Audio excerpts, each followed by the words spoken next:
So we're here in Social Circle in Walton County where genealogy research brought me to this property. My fourth great grandfather, William Higginbotham, owned this land, which was a plantation back in those days. It was back before the Civil War. So through the help of my cousin Joanne Waters, we came here and we got this address, and we just came and knocked on the door and asked the owner if he had ever heard anything about the Higginbothams or about a cemetery on the property or anything. We're standing in a cemetery and there's a black cat walking. And the funny thing is, he actually had heard about, he had found the cemetery here. So I'm gonna kind of show you what we found. He was so nice and he walked us back here.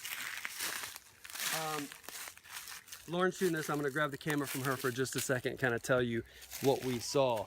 So if you look down below, there's a lot of ivy. There's ivy everywhere the headstones are. Take a look at the rocks. There are headstones all over the place.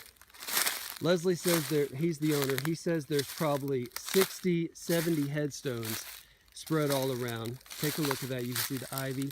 You can see the kind of sunken down grave.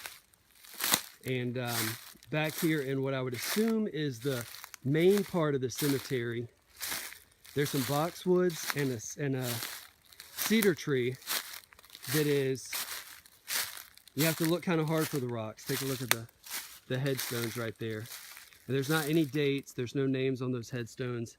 They're bare headstones, and they go all the way around this property. Like I said, probably 60 or 70, even all the way over there. There's some very short ones where they were children, possibly.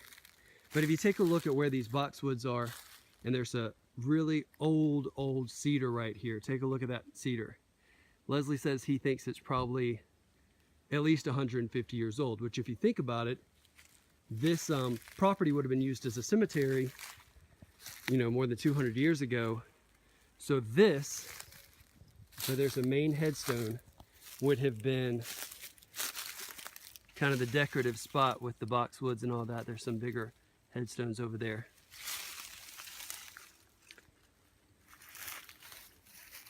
This is in a Social Circle in Walton County, Georgia, where William Higginbotham, my fourth great grandfather, owned a plantation right here. And so far, based on my research, the story that I have is that, you know, he had more than 20 children. And when he died, my third great grandfather, Joseph Forrest Higginbotham, was one of the people who inherited this land. And it was sold to a doctor after that. A local doctor in here. I think it was Dr. Butler, but I'll have to confirm that one. But what a cool opportunity. What an amazing thing to see. It's something I've always wanted to see. I can't wait to find out even more about this.